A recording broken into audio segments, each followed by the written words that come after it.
Amén. Entonces vamos a revisar el segundo mensaje del alimento diario que estamos revisando, del segundo tomo. Y el título de este mensaje de esta semana lleva por título La plenitud de los gentiles. Y tiene como base bíblica Romanos capítulo 11, versículo 25. Aún nosotros seguimos dentro del encargo del libro de Mateo. Recordemos que estamos revisando el libro de Mateo.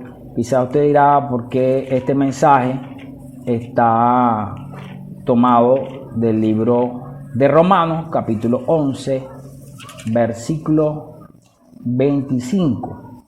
Señor Jesús, que dice así: porque no quiero, hermanos, que ignoréis este misterio, para que no seáis arrogantes en cuanto a vosotros mismos, que ha acontecido a Israel en endurecimiento en parte, hasta que haya entrado la plenitud de los gentiles. Señor Jesús, Señor, bendice tu palabra.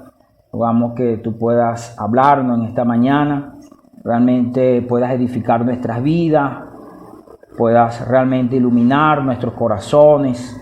Señor, ven a salvarnos, ven a renovarnos, ven a transformarnos. Bendice tu iglesia, sé tú edificándola, Señor. Gracias, Señor. Amén. Señor Jesús. Bueno, amado hermano, como le mencioné, el título de este mensaje es La plenitud de los gentiles, pero quiero que podamos ver que la carga de esta semana es una advertencia y es un ejemplo para nosotros. Un ejemplo y una advertencia para la iglesia. Diga conmigo, un ejemplo y una advertencia para la iglesia. Es importante que nosotros podamos notar, hermanos, que en Mateo capítulo 16 muestra la importancia de una visión. Cuando no tenemos visión no sabemos hacia dónde vamos. Somos fácilmente desviados. Necesitamos tener una visión clara. Cuando Dios se hizo hombre en la persona de Cristo, las personas que estaban en su entorno no sabían quién era esa persona. Sentían que era un enviado de Dios por las señales que hacía, mas no sabían si era el Cristo realmente el que habría de venir, porque ellos le esperaban al Cristo, los judíos. Y el Señor se revela a sus discípulos. En Mateo capítulo 16 comienza a revelarse a sus discípulos cuando Él les pregunta qué dicen los hombres que es el Hijo del Hombre. Bueno, algunos dicen que tú eres Juan el Bautista, otro Elías u otro de los profetas. Cuando le pregunta a sus discípulos: ¿y ustedes qué dicen? Ustedes que andan conmigo todo el tiempo, ustedes que me han visto de cerca. Bueno, Pedro, inspirado por el Espíritu Santo, le dijo: tú eres el Cristo, el Hijo del Dios viviente. Entonces muestra la importancia de nosotros entender quién es, a quién seguimos, quién es el que va delante de nosotros, quién es el Cristo a quien nosotros adoramos. No es simplemente un Cristo como algunos lo consideran, un profeta, un Cristo como un maestro. Hay algunas personas que usted va a oír en el mundo que van a decir que Cristo fue un gran maestro, un gran hombre, un gran profeta, pero hablar de que Cristo es Dios, quizás para muchos no lo entienden, hermano. Cuando Pedro cuestionó que el Señor iría a la cruz, el Señor luego, 6 días después, se le muestra a Pedro en toda su gloria y su esplendor. Entonces nosotros necesitamos realmente pedirle al Señor que nos revele la gloria de Cristo. ¿Por qué, hermano? Porque a veces hay muchos argumentos, muchas ideas que están en nuestra mente que nos impiden ver la gloria de Dios. Llegan a ser un velo que nos impide contemplar. Vea que aunque Pedro vio al Señor transfigurarse en el capítulo 17 de Mateo, inmediatamente quiso igualar al Señor Jesús con Moisés y con Elías. Es decir, esa idea, ese pensamiento realmente fue un velo para Pedro.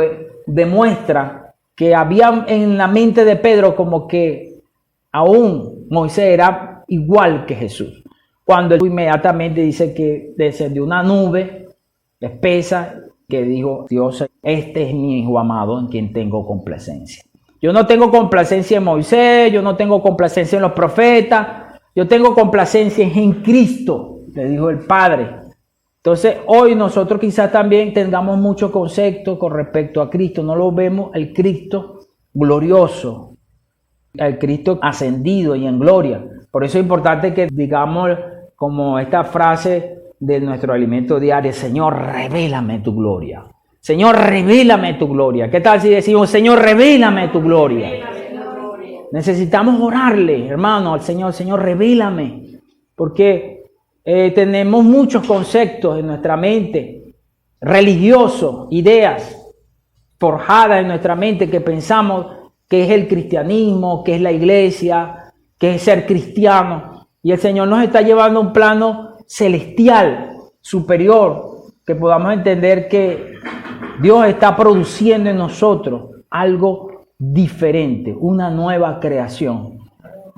Hermano, Dios está produciendo una nueva creación.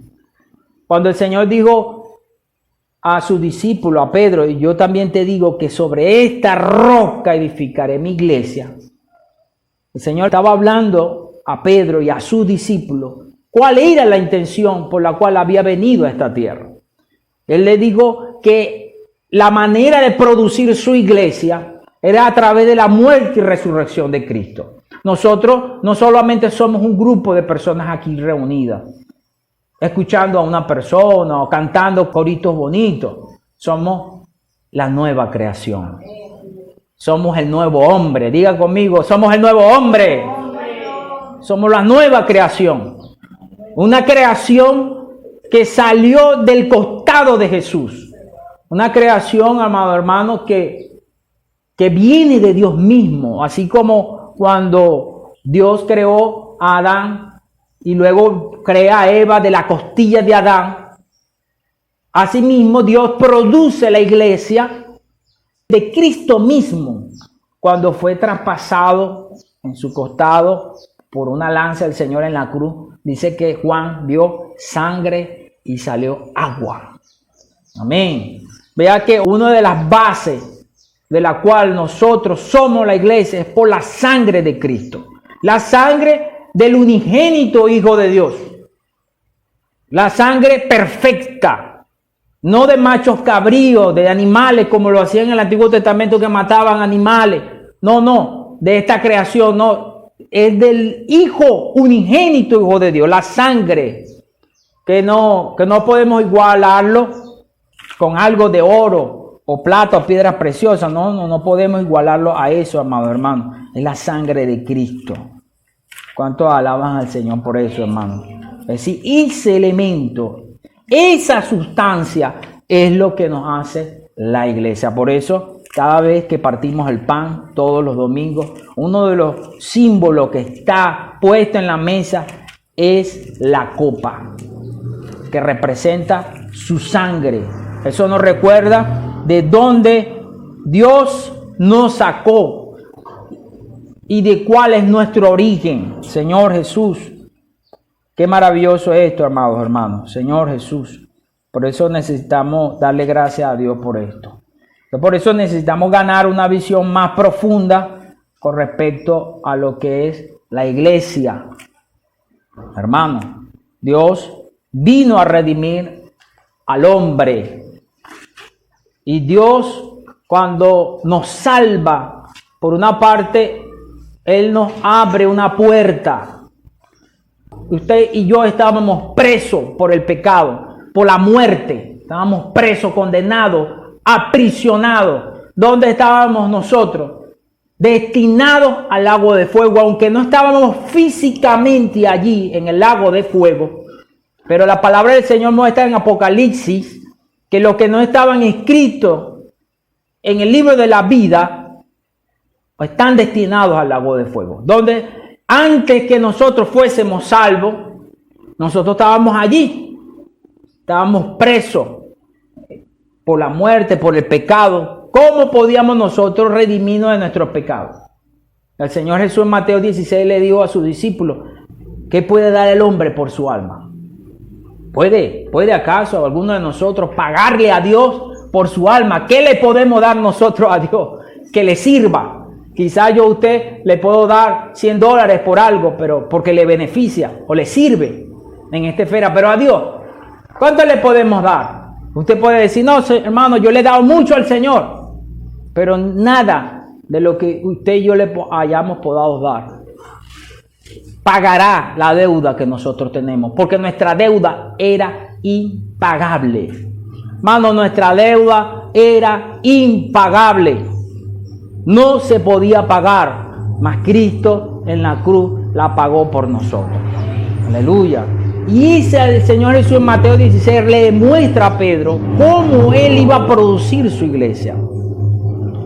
Es decir, cómo Dios iba a redimir al hombre, Señor Jesús, de los pecados. Porque Mateo demuestra, amado hermano, que él era la promesa dada a Abraham. Por eso en Mateo capítulo 1, cuando usted lee versículo 1, dice, el libro de la genealogía de Jesucristo, hijo de David, hijo de Abraham. Dios le había dado una promesa a Abraham, que él sería padre de muchedumbres y que en él serían benditas todas las familias de la tierra. Por eso el libro de Mateo muestra la genealogía de Jesucristo como la promesa hecha a Abraham para bendecir a toda la tierra. En principio, el Señor produjo en Abraham un pueblo terrenal, que de ahí de donde vienen los judíos. Y el Señor vino a esa descendencia terrenal, porque de esa descendencia terrenal provino Cristo, ¿cierto?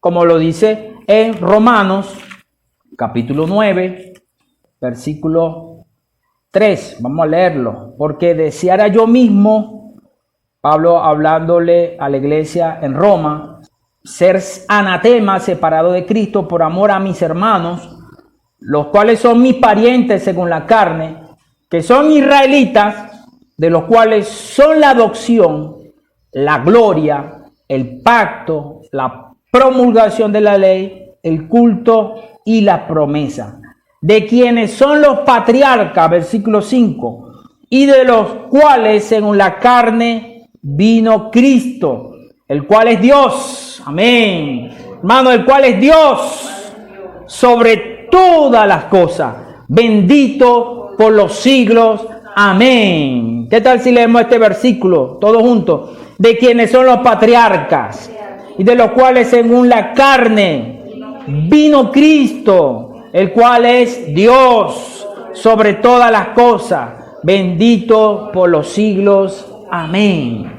Por eso Juan capítulo 1 versículo 11 dice, a lo suyo vino y los suyos no le recibieron. Amado hermano, a lo suyo vino. ¿Qué vino? El Señor. Él vino a salvar al hombre. Él vino a perdonar el pecado, a rescatar a su pueblo. Él vino como lo prometió el Señor. Y lo menciona en Mateo capítulo 1. Dice, he aquí una virgen concebirá y dará a luz un hijo y llamará su nombre Emmanuel, que traducido es Dios con nosotros. El versículo 21 dice, y dará a luz un hijo y llamará su nombre Jesús, porque él salvará a su pueblo de sus pecados. Entonces el Señor vino a salvar a su pueblo de los pecados. Él vino, el objetivo del Señor Jesús fue a salvar. Pero cuando Él vino a salvar a los suyos, a su pueblo, los suyos no lo recibieron. Es decir, los suyos no aceptaron esa salvación. Por eso Juan capítulo 12 dice, más a todos los que le recibieron. Amén. Aleluya, no se alegre usted, más a todos los que le recibieron, a los que creen en su nombre, le dio potestad de ser hechos hijos de Dios. Alabado sea el Señor. Qué triste, amado hermano, que el Señor venga a cumplir su propósito. Y realmente, ¿cuál era el propósito? Salvar a los suyos. Pero esos a quien Él vino a salvar, no lo recibieron. Lección número 1 que ganamos en este mensaje de la carga de esta semana. 1. Dios necesita cooperadores. Dios necesita cooperadores. Dios necesitaba la cooperación del pueblo de Israel. Pero el pueblo de Israel lo rechazó. El Señor Jesús muchas veces le preguntaba, ¿por qué causa me quieren matar? ¿Por las señales, por los milagros? Ellos cerraron su corazón. Vino a salvarlo y no quisieron salvación. Dios quiere salvarte. Diga conmigo, Dios me quiere salvar. Pero necesita mi cooperación. Dios quiere salvarnos, hermanos. Él vino a salvarnos. Él vino a darnos eterna salvación. Dios quiere salvar nuestro espíritu. Dios quiere salvar nuestra alma. Y Dios quiere salvar nuestro cuerpo. Por medio de la fe en Cristo Jesús, fuimos regenerados. Ya esa obra fue hecha, cumplida, cuando nosotros creímos. Nuestro espíritu fue salvo. Alabado sea el Señor. Nuestro cuerpo será transfigurado por Dios. Es una promesa. Seremos transfigurados. Pero nuestra alma necesita ser transformada por nuestra cooperación con el Señor. La edificación de la iglesia. El Señor dijo, yo edificaré mi iglesia. Pero el Señor le dio la llave a Pedro. Mateo 16. Vamos a leerlo. Versículo 18 dijo, y yo también te digo que tú eres Pedro, y sobre esta roca edificaré mi iglesia, y las puertas del Hades no prevalecerán contra ella. Versículo 19 dice, y a ti te daré las llaves del reino de los cielos. Dígale a sus hermanos, y a ti te daré las llaves del reino de los cielos. Y todo lo que atares en la tierra será atado en los cielos. Y todo lo que desatares en la tierra será desatado en los cielos. ¡Qué compromiso, amado hermano! ¡Qué responsabilidad! Cuando se nos concede la salvación, cuando se nos concede el evangelio, tenemos una responsabilidad de liberar a otros. De edificar la iglesia. Por una parte el Señor dijo, yo la voy a edificar. Es a través de mí que la harán. Pero por otra parte el Señor le dijo a Pedro, yo te daré las llaves del reino de los cielos. Es decir, si yo no uso esa llave, ¿cuál es la llave? La llave es el evangelio. La llave es la palabra que el Señor nos ha dado a nosotros.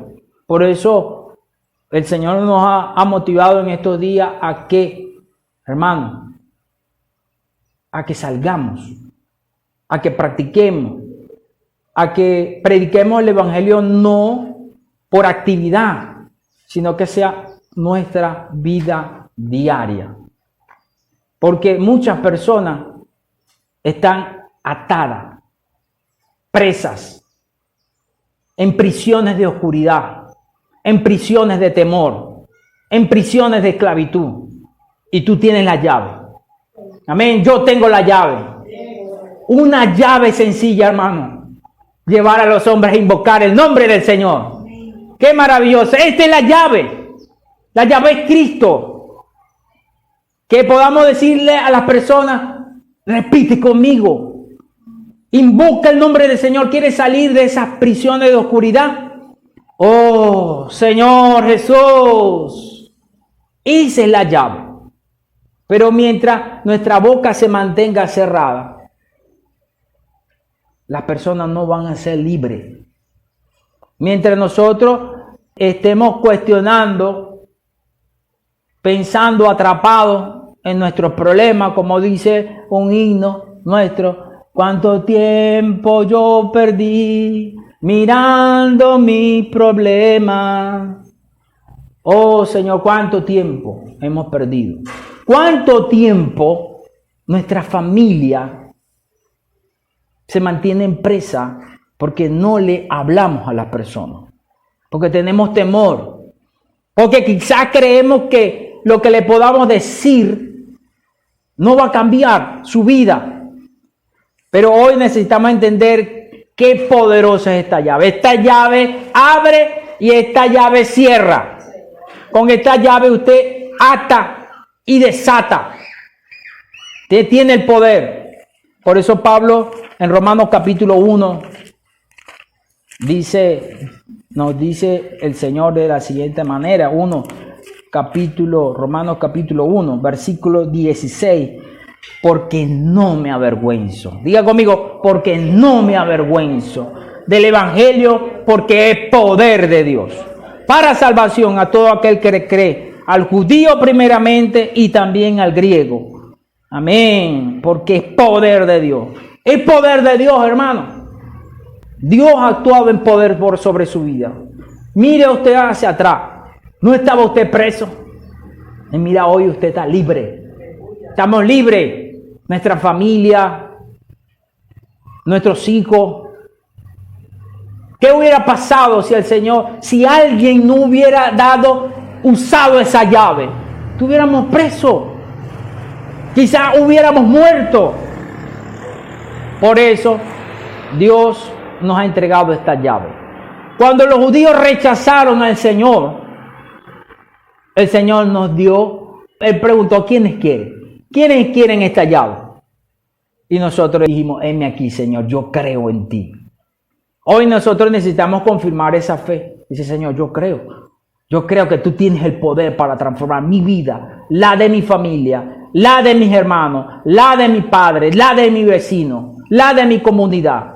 Por eso hablo con certeza de que Cristo es poder de Dios. Hermano, Cristo es poder de Dios y sabiduría de Dios. La única forma para cambiar nuestra historia es usando esta llave. Qué poderoso esto, hermano. Por eso necesitamos recibirlo. Los judíos rechazaron esto. Rechazaron al Dios mismo. El Señor no solamente viene a perdonarnos para que usted sea un creyente allí. Dios cuenta contigo, conmigo. En Mateo 21 vemos la parábola de los labradores malvados. Vea, hermano, lo que el Señor espera de usted y de mí. Mateo 21 dice, vamos a leerlo desde el versículo 33. Oí otra parábola, hubo un hombre padre de familia, el cual plantó una viña, la cercó de vallado, cavó en ella un lagar, edificó una torre y la arrendó a unos labradores y se fue lejos. Y cuando se acercó el tiempo de los frutos, envió a sus siervos, a los labradores, para que recibiesen su fruto. Mas los labradores, tomando a los siervos, a unos golpearon, a otros mataron y a otros apedrearon. Envió de nuevo a otros siervos, más que los primeros, e hicieron con ellos de la misma manera. Versículo 37. Finalmente les envió su hijo, diciendo, tendrán respeto a mi hijo. Mas los labradores, cuando vieron al hijo, dijeron entre sí, este es el heredero, venid, matémosles y apoderémonos de su heredad. Y tomándole, le echaron fuera de la viña y le mataron. Cuando venga, pues, el señor de la viña, ¿qué hará a aquellos labradores? Le dijeron, a los malos destruirá sin misericordia. Arrendará su viña a otros labradores que le paguen el fruto a su tiempo. Amén. Jesús le dijo, ¿nunca leíste en las Escrituras la piedra que desecharon los edificadores ha venido a ser cabeza del ángulo? El Señor ha hecho esto y es cosa maravillosa en nuestros ojos. Por tanto digo que el reino de Dios será quitado de vosotros y será dado a gente que produzca los frutos de él. Amén. ¿Quiénes son esa gente, hermano? Somos nosotros. Amén. Y será dado a gente que produzca los frutos de él. ¿Qué espera Dios entonces al darnos su evangelio. Al darnos esta oportunidad, no que Dios no quería salvar a los gentiles, porque Dios quiere salvar a todos los hombres, pero tener la premisa, la responsabilidad de la salvación de todos los hombres era de los judíos. El sacerdocio era de ellos, mas ahora Dios nos dio un grado de honor a los gentiles, porque ellos lo rechazaron. Nos dio tal responsabilidad. Sobre nosotros pesa esta responsabilidad. Dios espera no solamente que nosotros nos reunamos con la iglesia. Dios espera también que produzcamos frutos. Amén. Que nosotros nos involucremos. Por eso, deudores somos. Usted es una deudora. Usted tiene una gran deuda que pagar. Usted le debe el evangelio a mucha gente. ¿A cuántas personas usted y yo no le hemos predicado el evangelio? ¿Se ha sentido usted deudora? Porque usted tiene el evangelio y no le ha predicado. Necesitamos ser realmente compungidos. Por eso Pablo dijo estas palabras en Romanos capítulo 1. Señor Jesús, a griego y a no griego, a sabio y a no sabio, soy deudor. Diga conmigo, soy deudor. Hermano, soy deudor. Oh Señor Jesús, soy deudor. Por eso Pablo dijo en el versículo 15 del capítulo 1 de Romanos, así que en cuanto a mí pronto, amén. Cuando me acuerde. Yo no sé si usted es una buena paga o mala paga, pero usted es deudor, hermano. Usted y yo somos deudores. Y necesitamos salir de esa deuda pronto. Porque si usted y yo, el Señor, nos agarra con esta deuda, ¿a qué le pasan los deudores? Nos meten en la cárcel. ¿Entiende, hermano? ¿Quiere usted que la metan en la cárcel por esta gran deuda? Por eso está en Mateo capítulo 18, la parábola de los dos deudores. Mateo capítulo 18, versículo 23. Señor Jesús. Vamos a leer esta porción de la palabra también. Por lo cual el reino de los cielos es semejante a un rey que quiso hacer cuenta con sus siervos. Comenzando a hacer cuentas, le fue presentado a uno de los que le debía 10,000 talentos. 10,000 talentos. Una deuda impagable. A este, como no pudo pagar, ordenó su señor a venderle y a su mujer e hijos y todo lo que tenía para que se le pagase la deuda. Entonces aquel siervo postrado le suplicaba diciendo, Señor, ten paciencia conmigo y yo te lo pagaré todo. Y el señor de aquel siervo, movido a misericordia, le soltó y le perdonó la deuda. Vea que aquí al siervo, el Señor no es que le liberó, bueno, y me lo paga, no. Bueno, te voy a perdonar la deuda. Pero saliendo aquel siervo, halló a uno de sus consiervos que le debía 100 denarios. Y haciendo de él, le ahogaba diciendo, págame lo que me debe. Entonces su consiervo, postrándose a sus pies, le rogaba diciendo, ten paciencia conmigo y yo te lo pagaré todo. Mas él no quiso, sino fue y le echó en la cárcel hasta que pagase la deuda. Viendo sus consiervos lo que pasaba, se entristecieron mucho y fueron y refirieron a su señor todo lo que había pasado. Entonces llamándole su señor le dijo, siervo malvado, toda aquella deuda te perdoné, porque me rogaste. ¿No debías tú también tener misericordia de tus consiervos, como yo tuve misericordia de ti? Entonces su señor, enojado, le entregó a los verdugos hasta que pagase todo lo que debía. Así también mi Padre Celestial hará con vosotros si no perdonáis de todo corazón cada uno a su hermano sus ofensas. Dentro del contexto, hermano, Este versículo está hablando del mandamiento: amarás a tu prójimo como a ti mismo. Es verdad que está hablando de perdonar la ofensa de una persona que comete contra nosotros, una ofensa. Pero también está hablando de amar a tu prójimo como a ti mismo.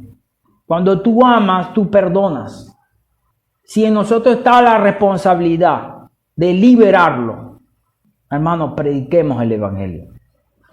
El pueblo de Israel, a la final, el Señor lo apartó. El Señor salió del templo porque ellos lo rechazaron. El Señor no es que lo rechazó, sino que Él fue rechazado. Por eso Mateo, Romanos, esta carga de que nosotros no podemos pensar, porque en el corazón del Señor, amado hermano, en el corazón del Señor está en salvar al hombre. Y nosotros, por nuestra dureza de nuestro corazón, nosotros no podemos resistirnos. Nosotros necesitamos realmente obrar en lo que Dios nos ha comisionado, que es la salvación de las personas. Por eso Israel es un ejemplo para nosotros, pero también es una advertencia. Mire cómo dice Romanos capítulo 11, versículo 11. Digo pues, ¿ha tropezado los de Israel para que cayesen? En ninguna manera. Pero por su transgresión vino la salvación a los gentiles, para provocarles a celo. Y si su transgresión es la riqueza del mundo, y su defección la riqueza de los gentiles, ¿cuánto más su plena restauración? Porque a vosotros hablo, gentiles, nosotros, por cuanto soy apóstol de los gentiles, honro mi ministerio, porque si en alguna manera pueda provocar a celo a los de mi sangre y hacer salvo a alguno de ellos. Porque si su exclusión es la reconciliación del mundo, ¿qué será su admisión sino vida de entre los muertos? Si las primicias son santas, también es la masa restante, y si la raíz es santa, también lo son las ramas. Pues si alguna de las ramas fueren desgajadas, y tú siendo libre o silvestre, has sido injertado en lugar de ella, y has sido hecho participante de la raíz y de la rica savia del olivo, no te jactes contra la rama. Y si te jactas, sabe que no sustentas tú a la raíz, sino a la raíz a ti. Pues las ramas, dirás, fueron desgajadas para que yo fuese injertado. Bien, por su incredulidad fueron desgajadas, pero tú, por la fe, estás en pie. No te ensoberbezcas, sino teme. Hermano, si no teme, Señor, porque si Dios no perdonó a las ramas naturales, a ti tampoco te perdonará. Mirad pues la bondad y la severidad de Dios. La severidad ciertamente para los que cayeron, pero la bondad para contigo, si permaneces en esa bondad, pues de otra manera tú también serás cortado. Y aun ellos, si no permanecen en incredulidad, serán injertados, pues poderoso es Dios para volverlos a injertar. Porque si tú fuiste cortado del que por naturaleza es olivo silvestre, y contra naturaleza fuiste injertado en el buen olivo, ¿cuánto más estos, que son las ramas naturales, serán injertados en su propio olivo? Entonces, amado hermano, hay una advertencia. Israel es un ejemplo para nosotros. Dios quiere salvar al hombre. Dios nos entregó una comisión. No podemos ensoberbecernos y creernos que estamos seguros. Creemos, bueno, yo estoy bien porque, bueno, no hago esto, no hago aquello, estoy seguro. No, porque a veces, como no estamos fervientes, un peligro del cristiano, amado hermano, es estar tibio. El Señor no quiere personas tibias. El Señor le habla a la iglesia en la Odisea, en Apocalipsis 3, dice, versículo 15. Yo conozco tus obras, que ni eres frío ni caliente. Es una persona tibia, una persona que está a medias tintas, una persona que realmente no se involucra, no se compromete. Ojalá fuese frío o caliente, pero por cuanto eres tibio, y no frío ni caliente, te vomitaré de mi boca. Porque tú dices, yo soy rico y me he enriquecido, ninguna cosa tengo necesidad, y no sabes que tú eres desventurado, miserable, pobre, ciego y desnudo. Por tanto, yo te aconsejo que de mí compre oro refinado en fuego, para que seas rico, y vestiduras blancas para vestirte, y que no se descubra la vergüenza de tu desnudez. Unge tus ojos con colirio para que veas. Yo reprendo y castigo a todo lo que amo. Sé pues celoso y arrepiéntete. He aquí yo estoy a la puerta y llamo. Si alguno oye mi voz y abre la puerta, entraré en él y cenaré con él y él conmigo. Aleluya. Al que venciere le daré que se siente conmigo en mi trono, así como yo he vencido y me he sentado con mi Padre en su trono. Hermano, el estado de un creyente más peligroso es el estar tibio. Una persona que se cree que está bien porque hace algunas cositas. Nosotros necesitamos estar fervientes. Amén. Necesitamos subir de nivel. Necesitamos encendernos. Comprometernos con la edificación del Señor. Para que cuando Él venga nos halle haciendo así. Para que cuando Él venga podamos presentarle frutos. Necesitamos cargarnos en este tiempo por los frutos que debemos presentarle al Señor. Señor, yo quiero orar, Señor, yo quiero darte fruto. Yo quiero ser uno que coopere en la edificación de tu iglesia en este tiempo. Quiero traer fruto, personas a tus pies. Que podamos realmente tomar esta advertencia y este ejemplo del pueblo de Israel. Porque Dios ha establecido un tiempo. Dios no es que eternamente y para siempre va a vivir la humanidad así. No. La Biblia está muy clara y dice en Mateo 28 que nos manda, por tanto, y hace discípulos a todas las naciones, bautizándole en el nombre del Padre y del Hijo y del Espíritu Santo, enseñándoles que guarden todas las cosas que os he mandado. De aquí yo estoy con vosotros todos los días hasta el fin del mundo. No es que se acabe la tierra, ¿no? Estamos hablando de que el Señor les está diciendo que el tiempo del fin es el tiempo de su retorno. Entonces, el tiempo de la salvación de los gentiles, amado hermano, es el tiempo hasta el tiempo del fin, que es cuando ocurre la segunda venida del Señor. Ese fin da paso en los últimos 7 años de esta era, cuando se manifieste el anticristo, el hombre de pecado, y haga paz, como dice el profeta Daniel, capítulo 9, que en la última semana de esta era se levantará un hombre, que es el anticristo, y establecerá un pacto de paz con el pueblo de Israel. Esa es la señal determinante. Ya han pasado 6.000 años de historia de la humanidad, aproximadamente.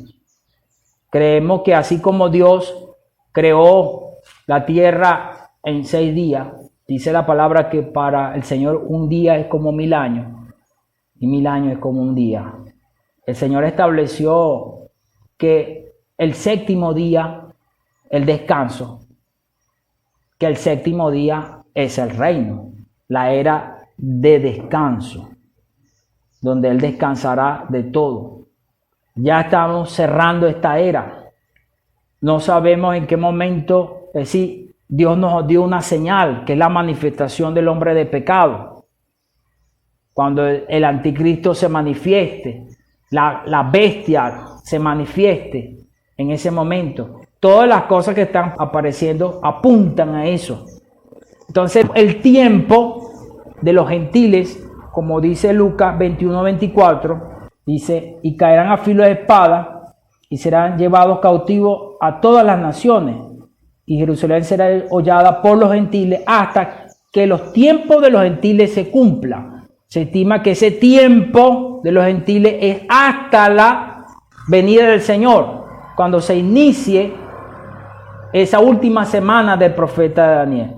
Pero Romanos capítulo 11, versículo 25 dice la plenitud de los gentiles, ¿verdad? Porque no quiero, hermanos, que ignoréis este misterio para que no seáis arrogantes en cuanto a vosotros mismos, que ha acontecido Israel endurecimiento en parte hasta que haya entrado la plenitud de los gentiles. Entonces hay dos cosas que habla, tiempo y plenitud. Plenitud habla de número, tiempo habla de tiempo, es decir, del periodo de tiempo que vamos a tener. Ya ese periodo de tiempo se está cerrando. Puede ser, como dice un himno, puede que sea hoy, que el Señor venga, puede ser que él sea el año que viene. ¿Cómo está nuestro corazón? Cuando yo le ponía un ejemplo a mi familia con respecto a este tema, le decía, eso es como a usted le den una noticia, hermanos. Piense usted allí esta noticia. Le llamen por teléfono, un amigo le diga, mira, tengo 100 cupos, pero me quedan 20. Hasta las 5 de la tarde de hoy, domingo, esos 20, a cada uno de ellos le vamos a entregar $100. Pregunto, ¿a quién piensa usted? Inmediatamente usted piensa en su esposo, en su hermano, en su familia. Dice, llama a los primeros que usted llama a su familia. Mira, sabe que conozco a alguien que inmediatamente a las 5 de la tarde, pero tiene 20 cupos. Usted llama a su familia. Hoy el Señor le está diciendo, el tiempo se está cerrando. Queda pocos números de personas para que se complete la plenitud de los gentiles. No importa que mi familia se muera. Oh Señor Jesús, que podamos cambiar de actitud, hermano, porque en cualquier momento esta puerta se cierra. Y nuestros familiares, nuestros hijos, nuestros nietos, nuestros vecinos, nuestras personas que amamos, van a perder de tener esa oportunidad. Entonces, por eso es una advertencia para nosotros. Ellos después quisieron, cuando se cerró la oportunidad, por ejemplo, en el caso de Saúl, dice la palabra que después que fue bendecido Jacob, él procuró con lágrimas para que fuese bendecido, pero ya se había acabado el tiempo, la oportunidad. La oportunidad para nosotros es hoy. La oportunidad de nosotros, de verdad, le digo, hermano, de involucrarnos. Quizás no sea mucho lo que hagamos, pero digamos, Señor, en lo poco yo quiero serte fiel. Señor, yo quizás he gastado mucho tiempo y yo ya no tengo fuerza, yo no tengo recursos, no tengo quizás lo de antes que podía darte más, ya yo no tengo, pero quiero serte fiel en esto. Ayúdame a producir fruto. ¿Qué tal si hacemos esta oración, hermano, amado hermano? ¿Qué tal si nos ponemos sobre nuestros pies y le pedimos, Señor, ayúdame a serte fiel? Yo no quiero ignorar esta palabra de advertencia. Señor Jesús. Oh, Señor Jesús.